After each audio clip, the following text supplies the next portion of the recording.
اعوذ باللہ من الشیطان الرجیم بسم اللہ الرحمن الرحیم اتبع ما اوحی الیک من ربک لا الہ الا هو واعرض عن المشرکین۔ آپ اسی کا پیچھا کریں جو آپ کے رب کی طرف سے آپ پر وحی کی جا رہی ہے، اس کے سوا کوئی معبود نہیں، اور آپ مشرکوں سے کنارہ کشی اختیار کریں۔ سورۃ الانعام آیا 106۔ اتبع ما اوحی الیک من ربک، آپ اسی کا پیچھا کریں جو آپ کے رب کی طرف سے آپ پر وحی کی جا رہی ہے۔ حق کی دعوت کے نتیجے میں دو گروہوں میں بٹنے والے لوگوں کے لیے کیا ہدایت ہے؟ آپ صلی اللہ علیہ وآلہ وسلم اور ایمان والوں سے کہا گیا کہ آپ وحی کی پیروی کریں اور اس کے مطابق عمل کریں۔ یہ حکم اس لیے دیا گیا کہ وحی حق ہے اور اس میں شبہ کی گنجائش نہیں۔ مشرکین کو ایک طرف چھوڑ دیں اور ان سے اعراض کریں۔ اتبع ما اوحی الیک، آپ اسی کا پیچھا کریں جو آپ پر وحی کی جا رہی ہے۔ وحی کی پیروی کرنے سے کیا مراد ہے؟ وحی کی پیروی سے مراد وحی کی ہدایت کی پیروی ہے۔ آپ اپنے آپ کو اللہ تعالیٰ کے سپرد کرنے والا ہی ہر ہدایت پر عمل کرنے کے لیے تیار ہوتا ہے۔ اس اعتبار سے وحی کی پیروی سے مراد سپردگی ہے۔ آپ اپنے آپ کو اللہ کے حوالے کر دو۔ وحی کی پیروی سے مراد یہ ہے اپنی زندگی وحی کے مطابق ڈھالنے کے ساتھ ساتھ اپنے ساتھیوں کی زندگی اس کے مطابق درست کریں۔ لا الہ الا ہو، اس کے سوا کوئی معبود نہیں۔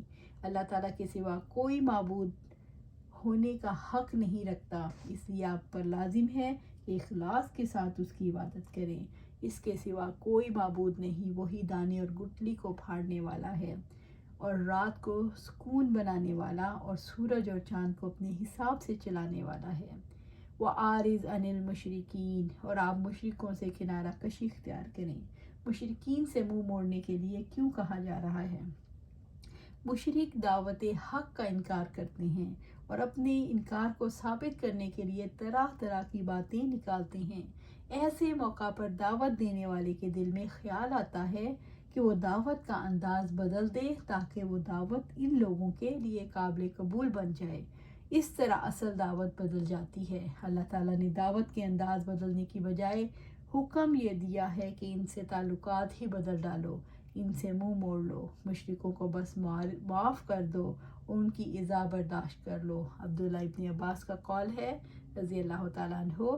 بعد میں یہ حکم اس آیت سے منسوخ کر دیا گیا۔ اقتلوا المشرکین وَلَوْ شَاءَ اللَّهُ مَا أَشْرَكُوا وَمَا جَعَلْنَاكَ عَلَيْهِمْ حَفِيظًا وَمَا أَنْتَ عَلَيْهِمْ بِوَكِيلٍ، اور اگر اللہ تعالیٰ چاہتا تو وہ لوگ شرک نہ کرتے، اور ہم نے آپ کو ان پر نگہبان نہیں بنایا اور نہ ہی آپ ان پر کوئی نگہبان ہیں۔ سورۃ الانعام آیا 107۔ وَلَوْ شَاءَ اللَّهُ مَا أَشْرَكُوا، اور اگر اللہ چاہتا تو لوگ شرک نہ کرتے۔ اگر اللہ نہ چاہتا تمہیں مشرکوں پر نگران نہیں بنایا گیا، تمہیں مشرکوں پر مختار نہیں بنایا گیا۔ ابن عباس رضی اللہ تعالیٰ عنہ کا قول ہے کہ اگر اللہ تعالیٰ چاہتا تو سب کو ہدایت کے لیے جمع کر دیتا۔ شرک بھی اللہ تعالیٰ کی مشیت پر موقوف ہے۔ وَمَا جَعَلْنَاكَ عَلَيْهِمْ حَفِيظًا، اور ہم نے آپ کو ان پر نگہبان نہیں بنایا۔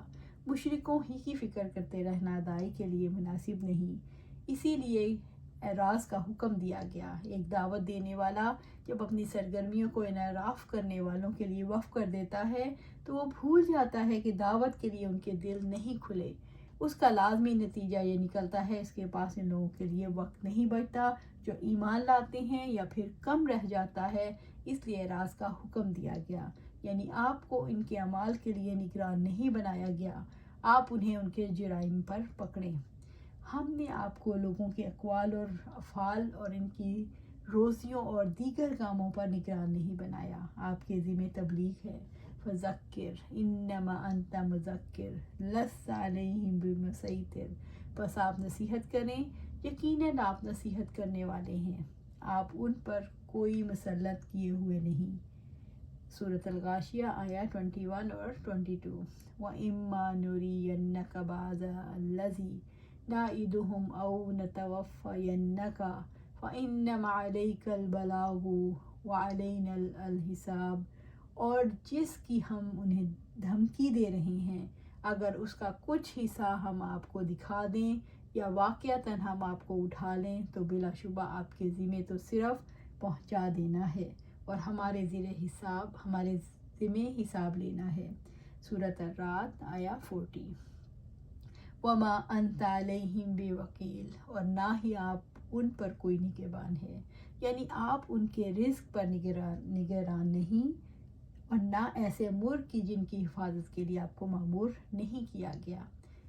لوگوں کا معاملہ اللہ کے سپرد ہے، آپ ان کے امور کا پیچھا کرنے کے لیے نگران نہیں ہوئے. اللہ تعالیٰ سے اس کے افعال کے بارے میں نہیں پوچھا جائے گا، البتہ بندوں سے ان کے اعمال کا حساب لیا جائے گا. اور نبی کریم صلی اللہ علیہ وسلم کی ذمہ داری نہیں تھی کہ وہ انسانوں کے اعمال و اقوال کا ریکارڈ رکھتے، اور نہ ہی ان کی روزی اور دیگر امور کی ذمہ دار تھے. ان کا کام تو اللہ تعالیٰ کا پیغام اس کے بندوں تک پہنچا دینا تھا، سو انہوں نے بدرجہ عدم انجام دیا. وَلَا تَسُبُّوا الَّذِينَ يَدْعُونَ مِن دُونِ اللَّهِ فَيُسُبُّوا اللَّهَ عَدُوًّا بِغَيْرِ عِلْمٍ كَذَلِكَ زَيَّنَّا لِكُلِّ أُمَّةٍ عَمَلَهُمْ ثُمَّ إِلَى رَبِّهِمْ مَرْجِعُهُمْ فَيُنَبِّئُهُم بِمَا كَانُوا يَعْمَلُونَ. اور وہ اللہ تعالیٰ کے سوا جن کو پکارتے ہیں انہیں برا بھلا نہ کہو، وہ بھی بغیر علم کے حد سے گزر کر اللہ تعالیٰ کو برا بھلا کہیں گے. اسی طرح ہم نے ہر گروہ کے لیے اس کا عمل خوشنما بنا دیا ہے، پھر انہیں اپنے رب کی طرف ہی پلٹنا ہے تو انہیں بتا دے گا جو وہ عمل کیا کرتے تھے. سورۃ الانعام آیا 108. دعوت کا اصل مقصد یہ ہے کہ انسانوں کو اللہ تعالیٰ سے جوڑا جائے. جس وقت ایک داعی بد کلامی کرتا ہے تو اس کا لازمی نتیجہ یہ ہوتا ہے لوگ مشتعل ہو کر اللہ تعالیٰ ہی کو برا بھلا کہتے ہیں اور دعوت اور قبولیت کا معاملہ بیچ میں ہی رہ جاتا ہے.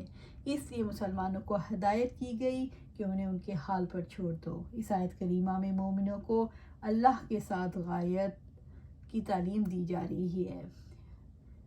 وہ ظلم و زیادتی سے بغیر علم کے اللہ کو برا بھلا کہیں گے. اگر وہ اللہ تعالیٰ کے جلال اور کمال کو جانتے تو گالی نہ دیتے. كَذَلِكَ زَيَّنَّا لِكُلِّ أُمَّةٍ عَمَلَهُمْ، اس طرح ہم نے ہر گروہ کے لیے اس کا عمل خوشنما بنا دیا. اللہ تعالیٰ نے انسانوں کو اس طرح پیدا کیا کہ ہر شخص جو عمل کرتا ہے اسے اچھا سمجھ کر کرتا ہے. اگر وہ اچھا عمل کرتا ہے تو اسے بھی اچھا سمجھتا ہے، اور وہ برا عمل کرتا ہے تو اسے بھی اچھا سمجھتا ہے، کیونکہ سارے اعمال کو دنیا تک ہی محدود سمجھ لیتا ہے. اس لیے یہ رائے کام کرنی آسان ہو جاتی ہے. اللہ تعالیٰ ہر امت کے خیر و شر کو ان کے لیے مزین کر دیتے ہیں. ثُمَّ إِلَىٰ رَبِّهِمْ مَرْجِعُهُمْ فَيُنَبِّئُهُم بِمَا كَانُوا يَعْمَلُونَ، پھر انہیں اپنے رب کی طرف ہی پلٹنا ہے تو وہ انہیں بتا دے گا جو وہ عمل کیا کرتے تھے. اللہ تعالیٰ نے انسانوں کو ان کے اعمال کے بارے میں متنبہ کیا ہے کہ ان اعمال کو دنیا کا معاملہ نہ سمجھو، لوٹ کر رب کے پاس جانا ہے، پھر وہ تمہیں بتائے گا تاکہ تم کیسے عمل کرتے تھے. اس لیے کل آنے سے پہلے آج ہی فکر کر لو کیسا عمل کرتے جاؤ. اللہ سبحانہ تعالیٰ سے دعا ہے کہ ہم سیدھی راہ پر رہیں اور عمل کر کے دکھائیں، صرف باتیں نہ کریں. باتیں تو سب بناتے ہیں، بات تو بہت لوگ کرتے ہیں، لیکن جو کہتے ہیں اس پر عمل نہیں کرتے، اور اللہ کو بھی یہ ناپسند ہے جو کہا جائے اس پر عمل نہ کیا جائے. اللہ سبحانہ تعالیٰ جو بھی ہم پڑھتے ہیں، سمجھتے ہیں، جانتے ہیں، ہمارے دل میں آتا ہے تو اللہ سبحانہ تعالیٰ اسے ہمارے عمل میں بھی شامل کر دے. اللہ سبحانہ تعالیٰ عمل صالح کو ہمارے لیے چن لے. اللہ سبحانہ تعالیٰ ہم سیدھی راہ پر چلیں، اللہ صراط مستقیم پر چلا. اللہ ہمیں عمل صالح کرنے کی توفیق عطا فرما اور اس پہ جما دے. ہمیں اور ہماری اولاد کو صراط مستقیم پر چلا دے اور عمل صالح کرنے والا بنا دے. ربنا هب لنا من ازواجنا وذريتنا قرة اعين واجعلنا للمتقين اماما.